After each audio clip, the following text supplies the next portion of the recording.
ataniachaje? Hata nipite katikati ya bonde la uvuli wa mauti, ataniachaje? Eti mimi niangamie, ataniachaje? Kwa kila kitu namtegemea yeye, niendapo namfikiria yeye, nilipo namwongelea yeye kama rafiki yangu. Yeye ni nuru ya wokovu wangu, ngome ya uzima wangu.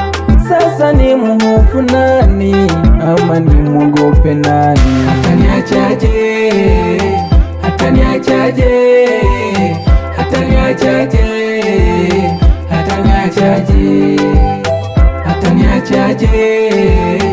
Ataniachaje? Ataniachaje? Ataniachaje?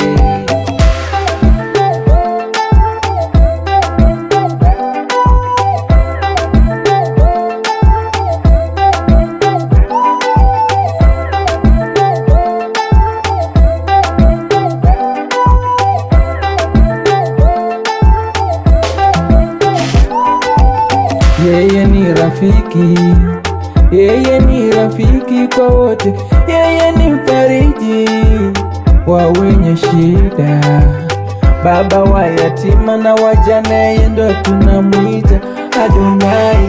Aliyemvusha Elisha kwenye mto Yordani ni Elishadai, na kama we ni mwenye haki ni ruksa kumdai Adonai.